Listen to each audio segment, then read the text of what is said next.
사도행전 7장 1절부터 8절까지입니다. 자, 같이 읽겠습니다.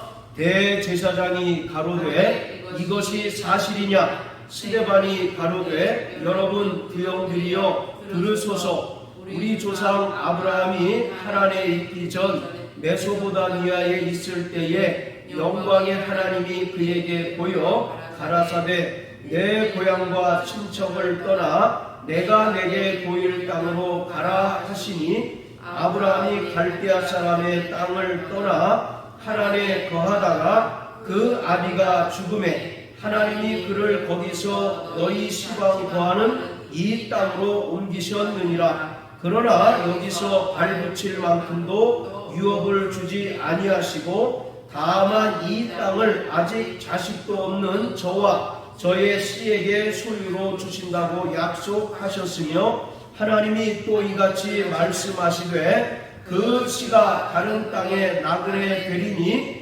그 땅 사람이 종을 400년 동안을 괴롭게 하리라 하시고 또 가라사대 종 삼는 나라를 내가 심판하리니 그 후에 저희가 나와서 이곳에서 나를 섬기리라 하시고 할례의 언약을 아브라함에게 주셨더니 그가 이삭을 낳아 여드레 만에 할례를 행하고 이삭이 야곱이 우리 12조상을 낳으니. 아멘. 사도행전 7장은 스데반의 설교입니다. 스데반의 설교는 사도행전에서 단일 설교로는 가장 긴 설교입니다. 그뿐만 아니라 이 스데반의 설교는 전체 이야기를 전개하는 데 있어서 중요한 분기점 역할을 합니다. 사도행전의 전체적인 구조를 보면 예루살렘에서 시작된 복음이 이방 지역을 확대되는 이방 지역에까지 확산되는 그 과정을 따라서 세 단락으로 나뉠 수 있습니다. 그래서 1장부터 7장까지는 예루살렘에 편만하게 복음이 증거되는 이야기를 하고 있는 것이고 8장부터 12장까지는 예루살렘 교회에 큰 박해가 임하자 사도들 외에 예루살렘 교회 성도들이 유대와 사마리아 지역 그리고 세계 각처에 흩어져서 복음을 전한 그런 이야기를 하고 있습니다. 그리고 13장부터 마지막 28장까지는 바울을 중심으로 해서 복음이 땅끝까지 전파되는 이야기를 하고 있습니다. 이 중에서 스데반의 설교는 첫 단락에서 두 번째 단락으로 전환되는 그 지점에 있습니다. 즉 복음이 예루살렘에서 시작되어서 이제 유대와 사마리아 지역에 전파되는 그 중요한 기로에 스데반의 설교가 놓여져 있습니다. 그리고 이 스데반의 설교는 복음 사역의 주 무대인 유대와 사마리아 그리고 땅 끝까지 미리 독자들에게 내다보게 합니다. 이 스데반의 설교가 마친 후에 스데반은 돌에 맞아서 순교를 당합니다.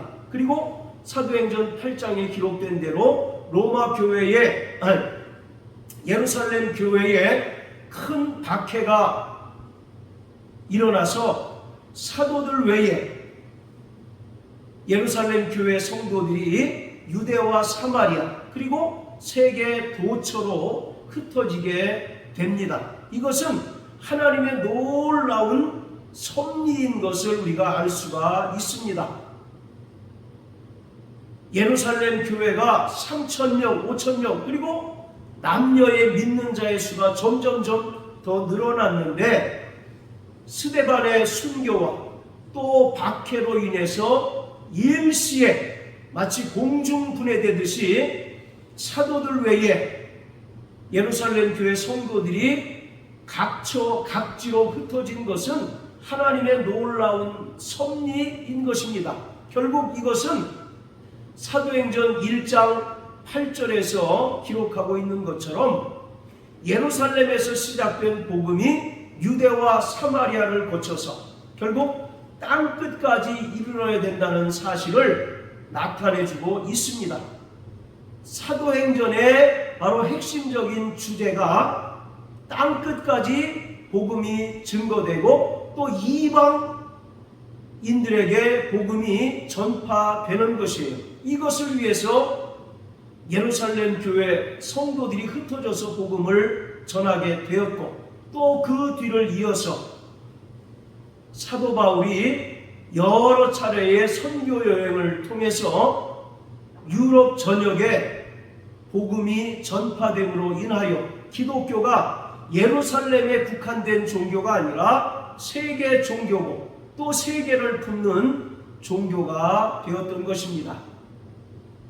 자, 스데반의 설교를 보면 스데반의 설교가 베드로나 다른 바울의 설교와 분명한 차이점이 있는 것은 직접적으로 예수를 변호하지 않습니다. 그리고 예수께서 그리스도이심을 직접적으로 나타내지 않고 이스라엘의 역사를 이야기하고 있습니다. 이러한 이스라엘의 역사는 단순한 어떤 이스라엘이라고 하는 한 민족, 한 국가의 역사가 아니라 예수 그리스도를 통해서 하나님의 언약이 어떻게 구체적으로 이루어졌는가를 우리에게 분명하게 보여주고 있습니다. 하나님께서 갈대아 우르에서 살던 아브라함을 부르십니다.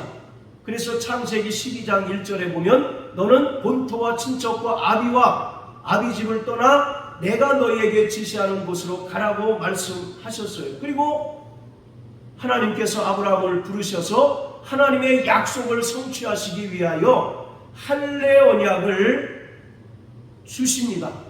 그리고 아브라함은 그 아들 이삭을 낳은 후 8일 만에 할례를 행합니다. 그리고 이삭의 아들 야곱에게서 12명의 아들들이 출생하는데 바로 이 12명이 이스라엘 12지파가 되는 것입니다.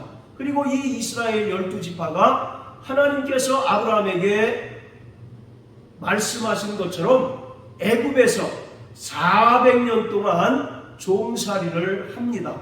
그리고 야곱의 그 아들들이 아우인 요셉을 시기하고 또 애굽에 팔아 넘깁니다.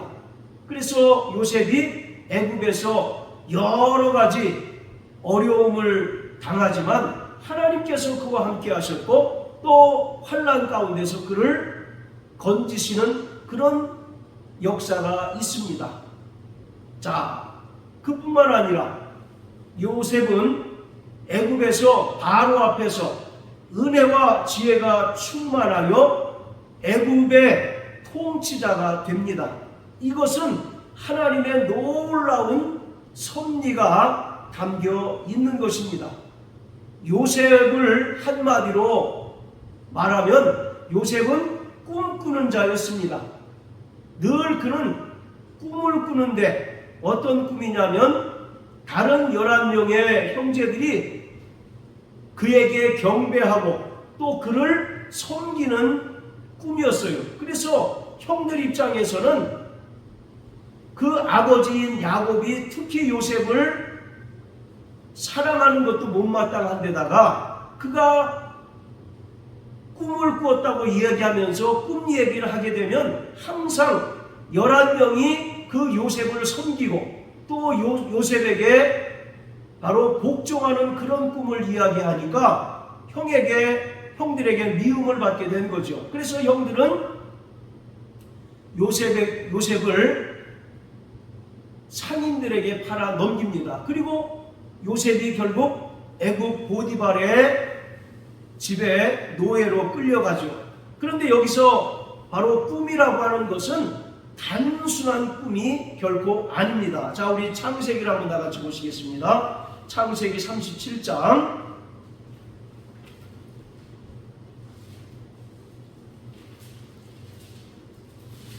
자, 창세기 37장.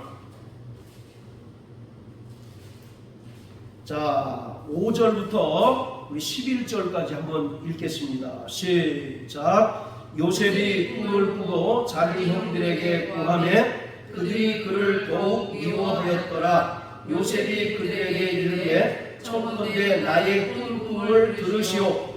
우리가 밭에서 곡식을 묵더니 내 단은 일어서고 당신들의 단은 내 단을 둘러서서 절하더이다. 그 형들이 그에게 이르되 내가 참으로 우리의 왕이 되겠느냐, 참으로 우리를 다스리게 되겠느냐 하고 그 꿈과 그 말을 인하여 그를 더욱 미워하더니 요셉이 다시 꿈을 꾸고 그 형들에게 고하여 가로되 내가 또 꿈을 꾼즉 해와 달과 11별이 내게 절하더이다 하니라. 그가 그 꿈으로 그 형에게 고하매 아비가 그를 꾸짖고 그에게 이르되 너의 꾼 꿈이 무엇이냐? 나와 내 모와 내 형제들이 참으로 가서 땅에 엎드려 내게 절하겠느냐? 그 형들은 시기하되 그 아비는 그 말을 마음에 두었더라. 자, 11절의 말씀이 중요합니다. 형들은 요셉의 꿈 이야기를 듣고 요셉을 더욱 미워하고 시기하였지만 그 아버지인 야곱은 그 말을 그 마음에 두었다라고 말합니다. 즉 야곱은 이것이 보통 꿈이 아니라 하나님께서 그 요셉의 꿈을 통해서 하나님의 뜻을 나타내시고 또 하나님의 섭리를 보여주신 것을 알았기에 그 꿈 이야기를 그 마음에 두었다라고 말합니다. 그리고 실제로 이 꿈대로 요셉이 애굽의 총리가 되었을 때 7년간 대기근이 일어납니다. 그때 이스라엘에 먹을 양식이 없어서 애굽으로 양식을 구하러 가게 되죠. 이처럼 요셉이 꿈을 꾸고 또 그 꿈으로 인하여 형들에게 미움을 받고 시기를 당하여 결국 장사꾼에게 팔려서 애굽의 노예로 간 것은 단순히 한 인물의 기구한 운명이 아니라 하나님께서 그 요셉이 꾼 꿈을 통해서 나타내시는 뜻을 보여주고 있는 것입니다. 결국은 대기근 가운데서 하나님께서 이스라엘을 구원하시는 그 놀라운 역사를 꿈을 통해서 나타내 주신 것입니다. 결국 자, 다시 사도행전 7장으로 돌아가서요. 결국 스데반이 이야기하는 이 이스라엘의 역사는 이스라엘을 통하여 하나님께서 이루신 그 언약의 성취를 보여주는 것이고 또 결국 예수께서 그리스도이심을 나타내주고 있는 것입니다. 베드로나 사도행전에 나타난 바울의 설교와 같이 스데반이 예수를 직접적으로 변호하고 직접적으로 증거하지는 않지만 결국 이 이스라엘의 역사를 통해서 바로 예수 그리스도께서 하나님께서 언약하신 그 약속들을 모두 성취하셨다는 사실을 나타내시고 보여주고 있는 것입니다. 그리고 이스라엘 역사 가운데 나타난 믿음의 위인들 아브라함과 이삭, 야곱, 그리고 요셉, 모세와 솔로몬조차도 이들은 결국 예수 그리스도를 향하고 또 예수 그리스도의 구원하심을 설명하고 있는 그러한 존재들인 것입니다. 자, 이처럼 스데반은 이스라엘의 역사를 통해서 바로 예수께서 그리스도이심을 나타내 줄 뿐만 아니라 자신이 지금 공회에 고소를 당했는데 그 고소의 내용이 무엇이냐면 율법과 성전을 거스리는 자라는 그런 명목으로 고소를 당했는데 그 자신이 고소당한 죄목, 즉 성전 문제를 다루기 위해서 이스라엘의 역사를 말하고 있는 것입니다. 유대인들에게 있어서 율법과 성전은 유대인들의 정체성을 나타내는 핵심적인 요소인 것입니다. 그리고 성전과 율법은 유대인과 이방인을 구분짓는 가장 중요한 요소들인 것이에요. 그렇기 때문에 스데반은 자신도 헬라파 유대인으로서 결코 자신은 성전을 멸시하는 자가 아니라는 사실을 자신의 그 설교를 통해서 강조하고 있습니다. 그러면서 예수님께서 이 땅에 참 성전으로 오셨고 또 오순절 성령 강림으로 말미암아 이 땅에 세워진 교회가 새로운 하나님 나라 백성으로서 성전의 최종적인 완성임을 강력하게 설명하고 있습니다. 따라서 교회는 결코 유대인들이 신성시하는 성전과 적대적인 관계가 아니고 하나님의 언약의 동일한 하나님 언약의 성취임을 나타내고 있습니다. 그리고 교회는 진정한 의미에서 하나님께서 예루살렘 성전을 통하여 나타내시고자 하시는 그 하나님의 뜻을 실현하는 하나님의 임재의 처소인 것을 스데반은 이스라엘의 역사를 통해서 강조하고 있습니다. 창세기 1장 1절부터 2장 3절까지를 보면 하나님의 천지 창조 이야기가 나옵니다. 태초에 하나님이 천지를 창조하셨다라고 선언하신 것과 아울러서 2장 3절에 보면 하나님께서 일곱째 날을 거룩하게 하시고 복주사 안식하셨다라고 이와 같이 말씀하십니다. 이처럼 창세기 1장 1절부터 2장 3절을 통해서 하나님께서 천지를 창조하신 것을 설명하고 있는데 여기서 중요한 것은 하나님께서 천지를 창조하신 것은 거룩한 성전을 창조하신 것을 우리에게 보여주고 있습니다. 그래서 창세기 2장에 보면 에덴 동산이 나오는데 에덴 동산은 정확하게 하나님의 성전임을 우리에게 보여주고 있습니다. 자, 이것은 출애굽기에 나오는 하나님께서 모세에게 성막의 설계도를 주셔서 성막을 짓게 하셨는데 바로 창세기 1장의 천지 창조와 출애굽기에 나오는 모세의 성막 건축 이야기가 정확하게 평행 관계를 이루고 있다는 사실을 우리는 알 수가 있습니다. 자, 하나님께서 총지휘자가 되셔서 천지를 창조하셨어요. 그런 반면에 출애굽기에 성막을 건축하는 이야기를 보면 하나님께서 부살렐이라고 하는 사람을 세우셔서 성막을 짓게 하십니다. 자, 우리 출애굽기 32장을 다 같이 한번 보십니다. 출애굽기 32장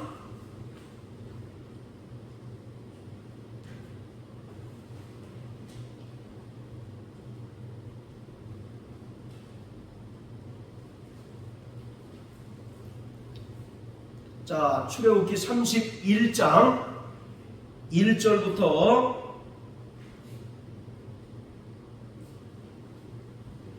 3절까지만 읽겠습니다. 시작. 여호와께서 모세에게 일러 가라사대 내가 유다 지파 훌의 손자요 우리의 아들인 부살레를 지명하여 부르고 하나님의 신을 그에게 충만하게 하여 지혜와 총명과 지식과 여러 가지 재주로. 자, 하나님께서 모세에게 설계도를 주시고 이 설계도대로 성막을 짓도록 명령하셨습니다. 그래서 모세는 성막 건축을 이제 착수를 하는데 성막 건축의 최종 책임자로 2절에 기록하고 있는 부살렐이라고 하는 사람을 지명합니다. 그런데 이 부살렐이라고 하는 사람의 이름의 뜻이 하나님의 장막 안에서라고 하는 뜻을 가지고 있어요.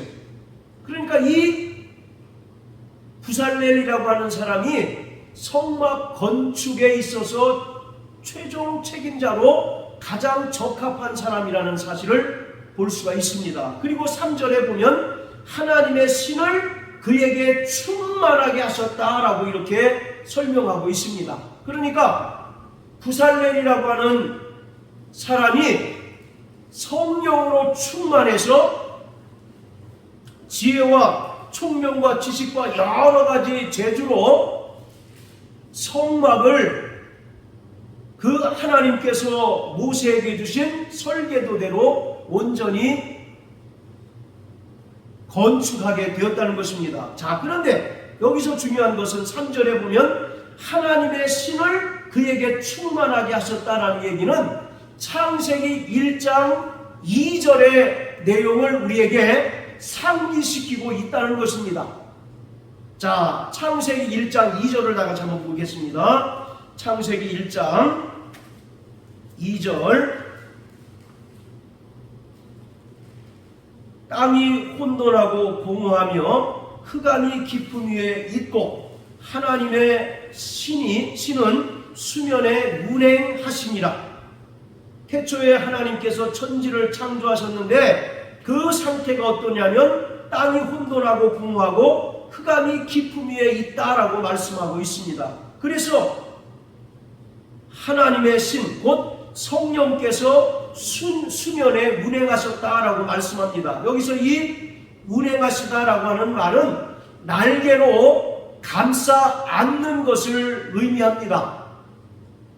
닭이 알을 낳고 그 알을 구하기 위하여 품는 것과 같이 태초에 하나님께서 천지를 창조하셨는데 그 상황이 어떠냐면 땅이 혼돈하고 공허하고 흑암이 깊음 위에 있어요. 즉 바로 무질서한 상태에 있었는데 하나님의 신 곧 성령께서 수면에 운행하심으로 즉 날개로 그 모든 창조물들을 품으심으로 말미암아 창조의 질서를 유지하고 또 창조의 질서를 보존하셨다는 것을 말합니다. 자, 이처럼 하나님께서 천지를 창조하실 때 하나님의 신 곧 성령께서 수면에 운행하심으로 말미암아 하나님의 창조가 하나님 보시기에 심히 좋도록 완성이 된 것과 같이 출애굽기에 보면 하나님께서 모세를 통해서 성막을 짓도록 명령하셨을 때 모세는 바로 부살렐이라고 하는 사람을 택하여서 그에게 성막을 짓도록 명하였고 또 그에게 하나님의 신이 그에게 충만히 임했다는 것은 정확하게 천지 창조와 성막의 건축이 평행을 이루고 있다는 사실을 우리에게 보여주고 있습니다. 쉽게 얘기해서 바로 모세의 성막은 하나님께서 창세기 1장과 2장 3절을 통해서 지으신 모든 만물의 바로 축소판이라는 것을 보여주고 있는 것입니다. 하나님께서 천지를 창조하셨는데 바로 이 천지 창조는 하나님께서 성전을 건축하신 것이고 그것을 좀 더 구체적으로 보여준 것이 바로 모세의 성막인 것입니다. 우리가 건축을 할 때 조각도를 그립니다. 그래서 아직 그 건물이 완성되지는 않았지만 조각도를 통해서 이 건축물이 어떤 모양을 띠고 있을 거라는 것을 우리가 알 수가 있는 것처럼 하나님께서 지으신 천지와 만물의 모습을 우리는 다 알지 못하지만 그것의 축소판인 모세의 성막을 통해서 하나님께서 지으신 천지 만물은 하나님의 성전이라는 사실을 우리에게 분명하게 보여주는 것이에요. 그래서 바로 7일 동안의 천지 창조는 모세가 부살레를 통해서 성막을 지은 그 패턴과 동일하게 이루어지고 있다는 사실을 우리는 성경을 통해서 발견할 수가 있습니다. 자, 이처럼 하나님께서 천지를 창조하신 것은 다름 아닌 성전을 지으신 것입니다. 그리고 그 성전이 좀 더 구체화된 것이 모세의 성막이고 또 예루살렘 성전인 것이에요. 그렇기 때문에 유대인들에게 있어서 모세의 성막과 예루살렘 성전은 하나님의 언약이 반드시 성취된다는 분명한 표적이었던 것입니다. 그렇기 때문에 유대인들에게는 하나님께서 모세를 통해서 주신 율법, 그리고 모세를 통해서 짓게 하신 성막과 솔로몬의 예루살렘 성전이 그토록 그들의 종교와 또 신앙의 중심으로 자리 잡게 되었던 것입니다. 그런데 우리는 여기서 분명히 알아야 할 것이 구약의 성전은 예수 그리스도에 대한 모형이라는 사실을 알아야 합니다. 그리고 그것은 예수께서 오셔서 개혁할 때까지만 유효하다는 사실을 우리는 분명히 알아야 하는 거예요. 즉 예수님께서 이 땅에 오셔서 모든 하나님의 약속들을 성취하시고 또 구원을 완성하셨기 때문에 더 이상 건축물인 성전에 신성을 부여해서는 안 된다는 것을 말하고 있는 것입니다. 자, 우리 히브리서 9장을 다 같이 한번 보십니다. 히브리서 9장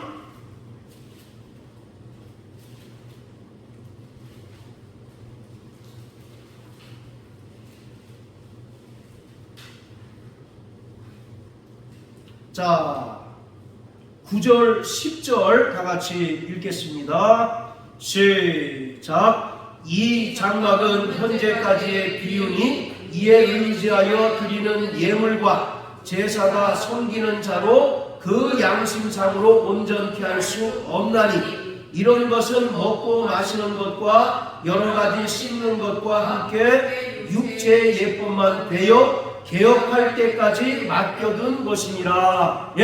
바로 성전의 유효기간이 언제까지냐면 예수님께서 이 땅에 오셔서 개혁할 때까지만 유효한 것이고, 예수님께서 오셔서 친히 십자가에 달려 죽으시고 부활하심으로써 구원을 완성하신 후에는 더 이상 성전이 필요가 없고 또 성전에서 드리는 그 제사가 필요 없어서 폐하여질 뿐이다 라는 것을 말하고 있습니다. 자, 그리고 23절부터 26절까지 또 읽겠습니다. 시작. 그러므로 하늘에 있는 것들의 모형은 이런 것들로서 정결케 할 필요가 있었으나 하늘에 있는 그것들은 이런 것들보다 더 좋은 제물로 할지니라. 그리스도께서는 참것의 그림자인 손으로 만든 성소에 들어가지 아니하시고 오직 참 하늘에 들어가사 이제 우리를 위하여 하나님 앞에 나타나시고 대제사장이 해마다 다른 것의 피로써 성소에 들어가는 것 같이 자주 자기를 드리려고 아니하실지니 그리하면 그가 세상을 창조할 때부터 자주 고난을 받았어야 할 것이로되 이제 자기를 단번에 제사로 드려 죄를 없게 하시려고 세상 끝에 나타내셨느니라. 아멘. 자, 24절에 보면 이 땅에 지어진 성전은 참것의 그림자고 또 참것의 모형에 불과하다라고 말하고 있습니다. 그리고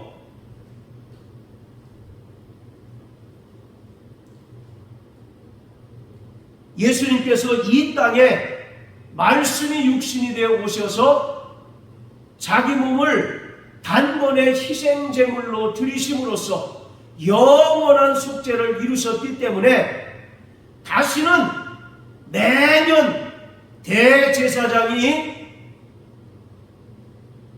염소의 피를 가지고 지성소에 들어가서 그 시은자의 피를 뿌림으로써 이스라엘 백성들이 속죄받는 그 제사가 필요가 없어지게 되었다는 겁니다. 왜냐하면 예수님께서 이 땅에 오셔서 자기 몸을 희생제물로 드리심으로써 영원한 속죄를 이루셨기 때문인 것이에요. 이처럼 유대인들이 그토록 신성시하고 절대시하는 성전은 예수 그리스도께서 친히 십자가에 달려 죽으시고 부활하셔서 영원한 속죄를 이루심으로써 더 이상 성전이 의미가 없고 성전 제사가 의미가 없게 되었다는 것을 분명하게 말하고 있는 것입니다. 그래서 성전이라고 하는 것은 하나님께서 구약의 이스라엘 백성들에게 주신 하나의 표적에 불과한 것입니다. 바로 하나님께서 이스라엘 백성들을 어떻게 구원하시고 또 죄인된 인간들을 어떻게 구원하실 것인가를 나타내고 보여주는 하나의 표적에 불과한 것이죠. 따라서 이스라엘 백성들은 그 성전을 통해서 하나님께서 그들과 함께 하시고 또 장차 메시아가 와서 그들을 구원하시고 또 영원한 하나님 나라를 바라보는 그 믿음으로 살아가야 할 것을 온전히 깨닫게 되는 것입니다.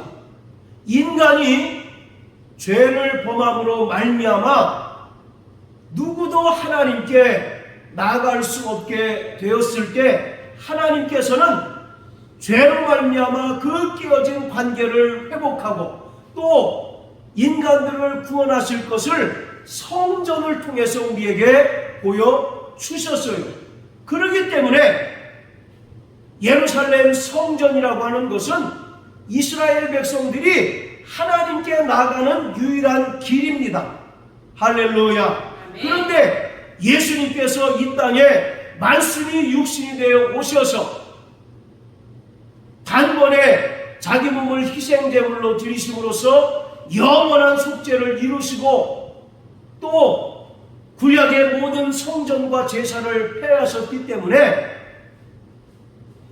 더 이상 성전을 절대시해서는 안 된다는 것입니다. 왜냐하면 참 성전 되신 예수님께서 이 땅에 오셨기 때문인 것이에요. 할렐루야. 아멘. 그래서 요한복음 1장 14절에 보면 말씀이 육신이 되어 우리 가운데 거하심에 우리가 그 영광을 보니 아버지의 독생자의 영광이요 은혜와 진리가 충만하다라고 이와 같이 말씀하셨는데 여기서 거하시다라고 하는 말은 예수님께서 이 땅에 참 성전으로 오셨다는 것입니다. 할렐루야. 이렇게 참 성전으로 오신 예수님께서 십자가에 달려 죽으심으로 말미암아 영원한 속죄를 이루셨어요. 그렇게 우리는 예수님의 그 영원한 속죄로 인하여 과거와 현재와 미래의 모든 죄로부터 완벽하게 자유할 수 있게 되었습니다.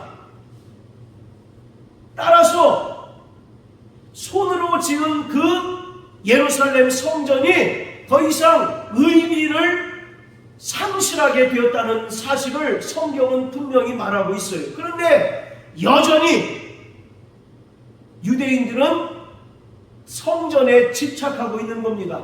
여전히 건축물로 지은 성전을 지키려고 하다가 메시아로 오신 예수를 알지 못하고 또 메시아로 오신 예수를 결국 십자가에 매달아 죽게 만들었다라고 이와 같이 스데반이 오늘 말하고 있는 거예요.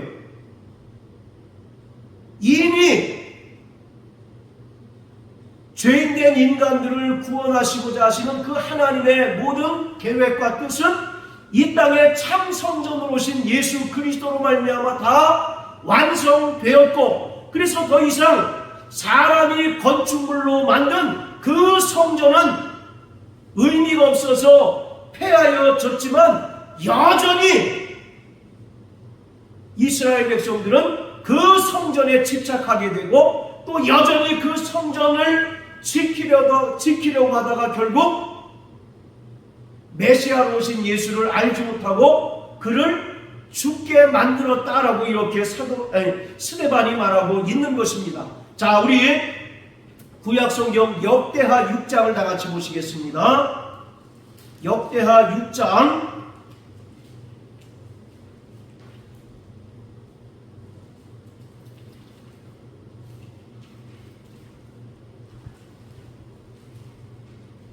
자, 18절부터 21절까지 다 같이 읽겠습니다. 시작. 하나님이 참으로 사람과 함께 땅에 거하시리까 하늘과 하늘들의 하늘이라도 주를 용납지 못하겠거든 하물며 내가 건축한 이 전 이오리이까 그러나 나의 하나님 여호와여 종의 기도와 간구를 돌아보시며 종이 주의 앞에서 부르짖음과 비는 기도를 들으시옵소서. 주께서 전에 말씀하시기를 내 이름을 거기 두리라 하신 곳 이 전을 향하여 주의 눈이 주야로 보옵시며 종이 이곳을 향하여 비는 기도를 들으시옵소서. 종과 주의 백성 이스라엘이 이곳을 향하여 기도할 때에 주는 그 간구함을 들으시되 주의 계신 곳 하늘에서 들으시고 들으시사 사하여 주옵소서. 자, 이것은 솔로몬이 예루살렘 성전을 짓고 하나님께 봉헌한 후에 하나님께 기도하는 그러한 장면입니다. 18절에 보면 하나님은 참으로 사람과 함께 땅에 거하시니까 하늘과 하늘들의 하늘이라도 주를 용납지 못하겠거든 하물며 내가 건축한 이 전 이오리이까, 즉 예루살렘 성전에 하나님을 모실 수 없다는 사실을 솔로몬이 고백하고 있는 것입니다. 하나님은 무소부지하신 분이십니다. 할렐루야. 아멘. 하나님께서는 이 천지와 만물보다 크신 분이시기 때문에 사람이 손으로 지은 이 건축물에 하나님을 모실 수 없습니다. 다만 그 이름을 모셔두고 그 이름을 분양하고 또 그 이름을 향하여 기도할 때 하나님께서 그 기도를 들으시는 것이 바로 성전의 기능이고 목적인 것이에요.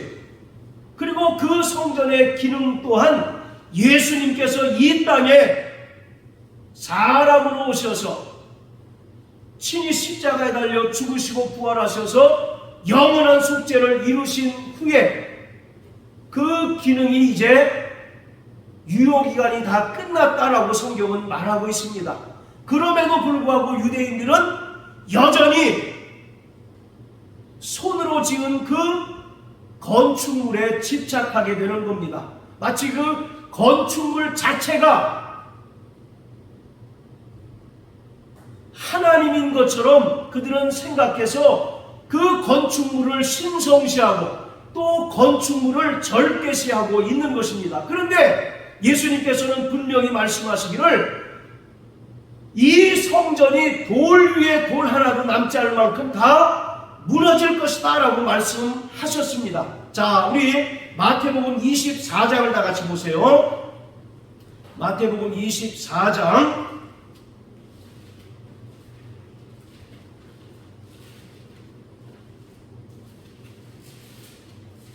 자, 1절, 2절 같이 읽겠습니다. 시작. 예수께서 성전에서 나와서 가실 때에 제자들이 성전 건물들을 가리켜 보이려고 나오니 대답하여 가라사대 너희가 이 모든 것을 보지 못하느냐? 내가 진실로 너희에게 이르노니 돌 하나도 돌 위에 남지 않고 다 무너뜨리우리라. 자, 제자들이 성전 건물들을 가리켜 봅니다. 그때 예수님께서 말씀하시기를 돌 하나도 돌 위에 남지 않고 다 무너지게 될 것이다 라고 말씀하셨어요. 그리고 실제로 예수님께서 이렇게 말씀하신 대로 AD 70년경에 로마의 티토라고 하는 그 장군에 의하여 예루살렘 성전이 무려 헤롯 대왕이 46년 동안에 지었던 예루살렘 성전이 돌 위에 돌 하나도 남지 않을 만큼 완벽하게 무너져버리고 말았습니다. 지금은 겨우 서쪽 벽만 남아있는 상태고 유대인들은 그것을 통곡의 벽이라고 말합니다. 그러면서 그 통곡의 벽을 향하여 성전이 지어지기를 계속 기도한다고 합니다. 분명히 예수님께서는 성전의 기능과 용도가 다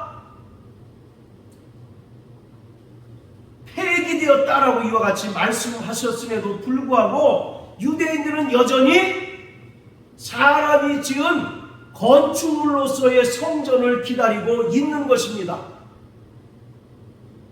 그래서 손으로 지은 성전 건축물에 집착한 나머지 참 성전 되신 예수님을 보지 못한 거죠. 참 성전 되신 예수님께서 메시아로 이 땅에 오신 것을 알지 못하는 겁니다. 그러면서 그들은 바로 예수님을 결국 십자가에 매달아 죽게 하였고 오순절 성령 강림으로 말미암아 이 땅에 세워진 그리스도의 몸된 교회를 핍박하게 되었던 것입니다. 성전은 하나님의 언약이 아니라 하나님께서 반드시 언약을 이루시겠다는 하나의 표적인 것입니다. 하나의 바로 증표인 것이에요. 하나님께서 아브라함에게 할례를 명령하셨습니다. 그래서 유대인들은 사내 아이를 낳게 되면 8일 만에 반드시 생식기를 칼로 자르는 할례를 행합니다. 그리고 또 하나님께로부터 율법을 받은 이스라엘 백성들은 지금도 철두철미하게 안식일을 지킵니다. 안식일을 지키는 이유가 뭡니까? 유대인들이 하나님의 언약 백성이라고 하는 표징이기 때문에, 표적이기 때문에 유대인들은 지금도 안식일을 지키고 있어요. 여러분 잘 생각해 보세요. 하나님의 언약이 중요합니까? 표적이 중요합니까? 언약. 그렇죠. 바로 언약이 중요합니다. 그리고 이 표적이라고 하는 것은 하나님께서 입으로 하신 그 언약을 반드시 성취하시겠다는 그 징조로서 주신 것이 바로 표징이에요. 그런데 유대인들은 하나님의 언약보다도 오히려 더 뭐에 더 관심이 있는 겁니까? 표적에 관심이 있는 거예요. 하나님께서 이스라엘 백성들에게 예루살렘 성전을 하나님께서 반드시 언약을 성취하겠다는 그 표적으로 주셨는데 그 언약의 성취는 보지 못하고 표적에만 관심을 가지고 또 표적에만 집착하고 있다는 겁니다. 그것을 바로 지금 스데반이 신랄하게 비판하고 있는 거예요. 예를 들어서 손가락으로 해를 가리키고 있는데 사람들은 해를 바라보지 않고 뭘 바라봅니까? 손가락을 바라보고 있는 그런 형국이라는 겁니다. 이미 예수께서 오셔서 성전을 통하여 약속하신 그 언약들을 다 이루시고 성취하셨는데, 그리고 예수님께서 이 땅에 메시아로 오셨는데 유대인들은 그것을 보지 못하는 겁니다. 영적인 소경이 되어서 예수님께서 메시아이시고 또 참 성전으로 이 땅에 오신 분이심을 알지 못하고 여전히 사람이 손으로 지은 건축물에 집착하고 있다는 거예요. 그런 유대인들을 향하여 예수님께서 지금 마태복음 24장 1절 2절을 통해서 뭐라고 말씀하십니까? 돌 하나도 돌 위에 남지 않을 만큼 다 무너질 것이다 라고 이와 같이 말씀하셨어요. 자, 또 요한복음 2장을 다 같이 한번 보십니다. 자, 요한복음 2장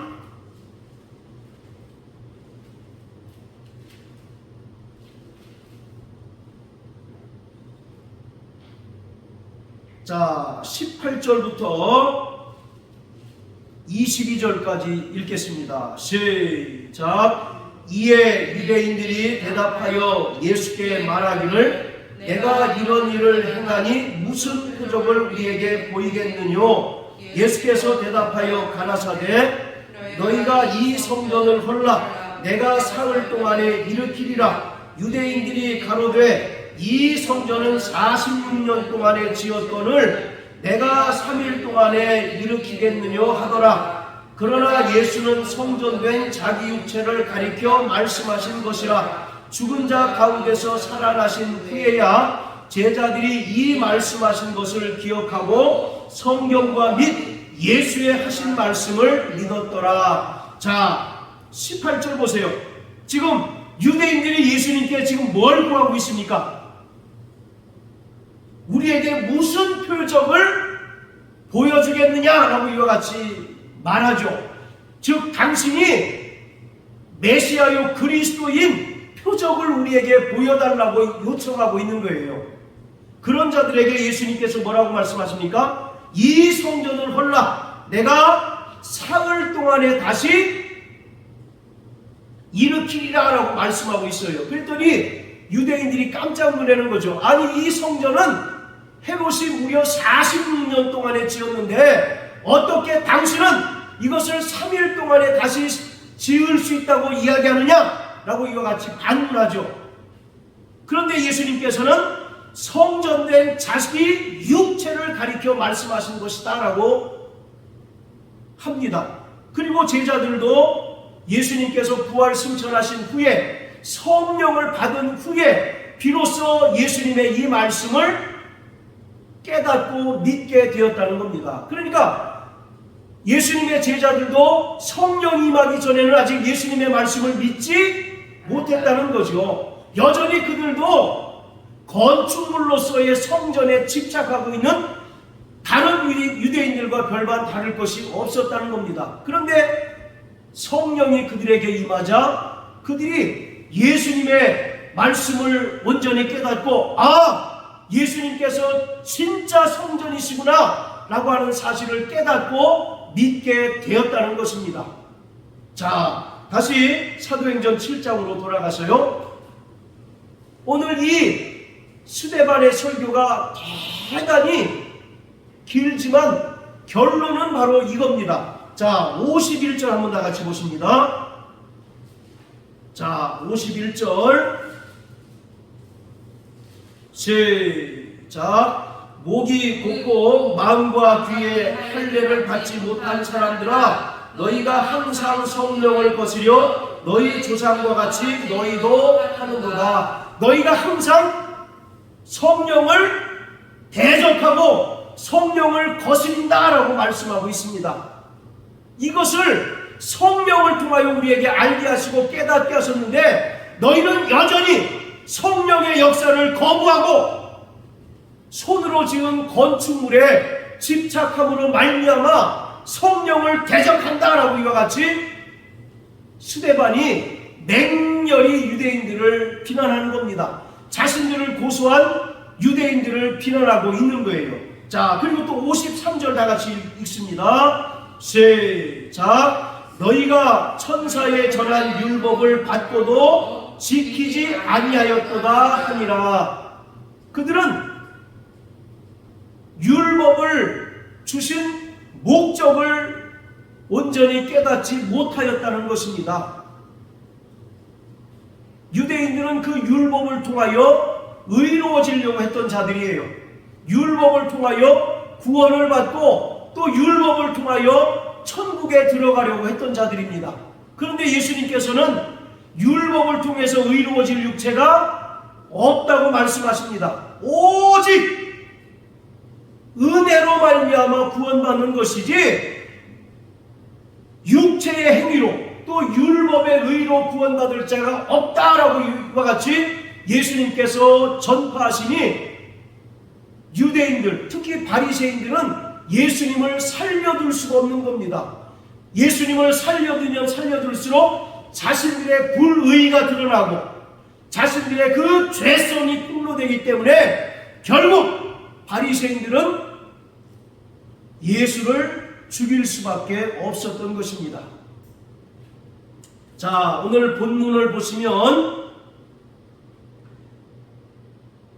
7장 1절부터 8절까지의 말씀을 통해서 스데반은 지금 세 가지를 강조하고 있습니다. 그 첫 번째가 뭐냐면 떠남을 강조하고 있어요. 자, 따라해보세요. 떠난다. 예, 바로 구원받은 인생은 한 곳에 정착하는 것이 아니라는 것입니다. 늘 떠나는 삶에 익숙해야 된다라고 말하고 있어요.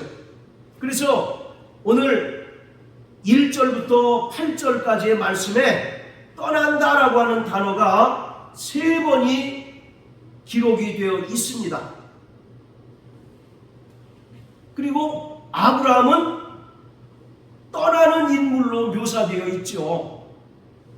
창세기 12장 1절에 보면 하나님께서 아브라함에게 뭐라고 말씀하십니까? 너는 본토와 친척과 아비집을 떠나 내가 너에게 지시하는 알지 못하는 땅으로 가라고 말씀하고 계셔요. 그래서 구원받은 성도들의 인생은 끊임없이 떠나는 인생입니다. 한 곳에 오래 머물고 한 곳에 오래 정착하는 삶이 결코 아닌 것이에요. 영원한 본향을 향하여 끊임없이 떠나는 삶을 사는 자가 바로 구원받은 성도들의 삶입니다. 자, 그리고 두 번째, 스데반이 강조하고 있는 것은 나그네의 삶을 강조하고 있습니다.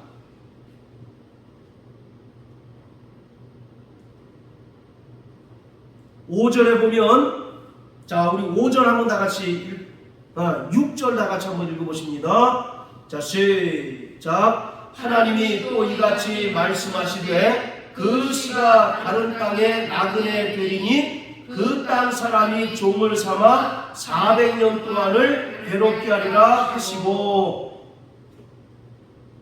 아브라함의 삶을 한마디로 정의하면 나그네의 삶이었습니다. 그는 갈대아 우르에서 편하게 살고 있었는데 하나님께서 아브라함을 갈대아 우르에서 부르셔서 알지 못하는 땅으로 가라고 명령하셨을 때 그 땅을 향하여 나그네의 삶을 살았던 것입니다. 그리고 그 아들 이삭도 그렇고 야곱도 그렇고 철저히 나그네의 삶을 살게 되었어요. 그뿐만 아니라 이스라엘 백성들, 애굽에서 400년 동안 종살이하던 이스라엘 백성들이 하나님의 은혜로 말미암아 애굽에서 탈출하게 되고 홍해를 건넌 후에 무려 40년 동안 광야에서 철저히 나그네 인생을 살았습니다. 이처럼 구원받은 성도들의 삶 또한 나그네 인생을 살아가야 합니다. 자, 여기 표시해 놓으시고요. 히브리서 11장을 다 같이 한번 보십니다. 히브리서 11장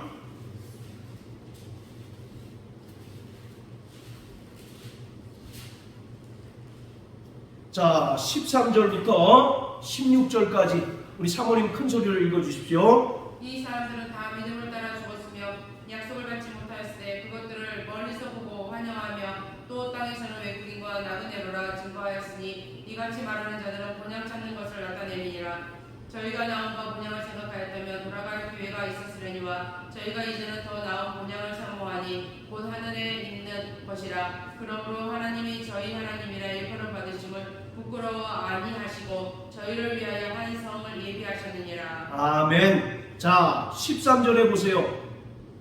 아브라함과 이삭과 야곱은 믿음을 따라 죽었고 약속을 받지 못하였으되 그것들을 멀리서 보고 환영하고 또 땅에서는 외국인과 나그네의 삶을 살았다라고 말씀하고 있습니다. 아브라함과 이삭과 야곱은 장차 메시아가 와서 너희를 구원하고 또 너희에게 하나님의 나라를 상속시켜 줄 것이라는 그 약속을 받았습니다. 그런데 그 약속이 이루어지는 것을 그들은 보지 못했던 거죠. 그래서 늘 하나님의 약속이 이루어지기를 사모하고 이 땅에서는 철저히 외국인과 나그네의 삶을 살았다라고 기록하고 있습니다. 여러분, 외국인과 나그네의 특징이 뭡니까? 오래 머물지 않는 삶을 사는 거죠. 나그네는 언제고 떠날 준비가 된 자가 바로 나그네입니다. 그리고 외국인은 자기 나라로 돌아가기 위하여 늘 준비하는 자가 바로 외국인이죠. 오늘 이처럼 아브라함과 또 아브라함의 그 자손들, 이스라엘의 모든 사람들의 그 삶은 바로 철저히 나그네로서의 삶을 살아야 된다라고 말하고 있는 거예요. 이 세상에 미련을 두지 않고 이 세상에 소망을 두지 않고 오직 더 나은 본향을 향하여 날마다 나아가야 하는 겁니다. 그런데 성전을 절대시하는 유대인들은 여기가 좋사오니 하는 삶을 살고 있으니 스데반을 통해서 하나님께서는 그들을 강하게 책망하시는 겁니다. 너희는 언제고 이것을 떠나야 된 자들이고 또 나그네의 삶을 살아야 되는데 왜 손으로 지은 저 성전 건축물에 집착하느냐? 약속이 이루어지기를 바라고 소망하는 자가 되어야지 왜 표적에 집착하느냐라고 이와 같이 강하게 책망하고 있습니다. 그러면서 사도행전 7장 8절에 보면 아브라함에게 할례의 언약을 주셨다라고 말합니다. 할렐루야.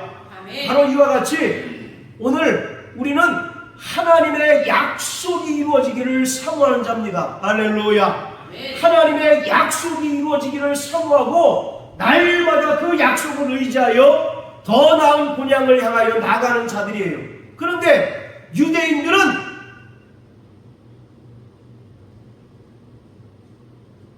손으로 지은 건축물 그 표적에만 관심을 기울이고 그 표적에만 집착하고 있다는 것을 지금 스데반을 통해서 하나님은 우리에게 말씀하고 있는 것입니다. 다시 말씀드릴게요. 여러분, 하나님의 언약이 중요합니까? 표적이 중요합니까? 언약이 중요하죠. 이 표적이라고 하는 것은 하나님께서 이 언약을 반드시 이루실 것이라는 사실을 우리에게 보여주는 하나의 징조인 것이에요. 그러니까 우리의 신앙은 언약을 따르는 삶을 살아야 되지 표적을 따르는 삶을 살다가는 망할 수밖에 없는 것입니다. 그런데 지금 사도행전 7장에서 스데반 이야기하는 유대인들은 언약을 쫓기보다 표적에 집착하는 삶을 살고 있다는 것입니다. 그래서 너희가 성령을 거스리고 또 하나님께서 율법을 주신 근본적인 목적을 바로 이해하지 못해서 결국 니들이 메시아를 죽였고 또 그리스도의 몸된 교회를 핍박한다라고 이와 같이 유대인들을 비난하고 또 유대인들을 강하게 설교를 통해서 책망하고 있는 것입니다. 사랑하는 성도 여러분, 우리는 하나님의 약속을 믿는 자입니다. 할렐루야. 하나님은 인생이 아니시니 시건치 아니하시고 인자가 아니시니 후회하심이 없도다. 어찌 그 입으로 행하신 말씀을 실행치 아니하심이 있겠느냐라고 말씀하신 것처럼 오늘 우리는 하나님의 약속을 의지하고 또 약속을 믿는 자들이에요. 하나님께서 구약의 수많은 선지자들을 통하여 하신 그 약속을 예수 그리스도를 통하여 다 이루셨습니다. 그리고 한 가지 남은 약속이 있죠. 바로 그것은 주님의 재림에 대한 약속입니다.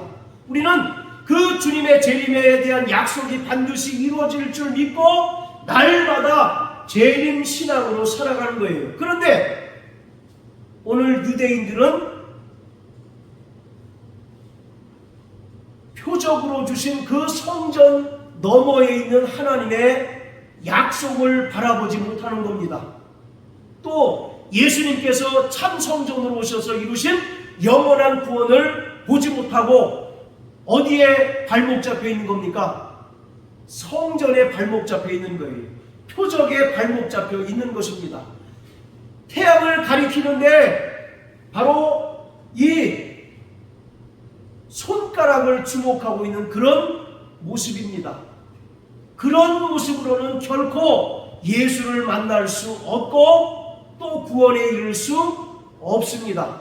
그러므로 사랑하는 성도 여러분, 일평생 하나님의 약속을 의지하며 사는 자 되시길 주의 이름으로 축복합니다. 아멘. 날마다 하나님의 약속이 이루어지기를 간절히 사모하고 또 주님의 재림의 약속이 언제 이루어질지 알지 못하기 때문에 날마다 그날을 준비하며 사는 믿음의 성도 되시길 주의 이름으로 축복합니다. 아멘. 우리는 이 세상에 소망을 두거나 눈으로 보이는 것에 집착함으로 망하는 자가 아니라 보이지 않는 더 나은 본향을 사모하여 아브라함과 같이 날마다 외국인과 나그네와 같은 그런 삶을 사는 자가 되어야 합니다. 이사야서 42장 19절에 보면 이 세상은 장망성이라고 설명하고 있습니다. 자, 따라하세요. 장망성. 장망성이 무슨 뜻일까요? 그렇죠. 장차 망할 도성이라는 뜻입니다. 그런데 하나님께서는 우리를 위하여 흔들리지 않는 영원한 견고한 하늘 도성을 예비해 두셨습니다. 그 약속을 의지하고 그 약속을 바라보며 날마다 믿음으로 사는 저와 여러분들 되시길 예수 이름으로 축복합니다. 할렐루야.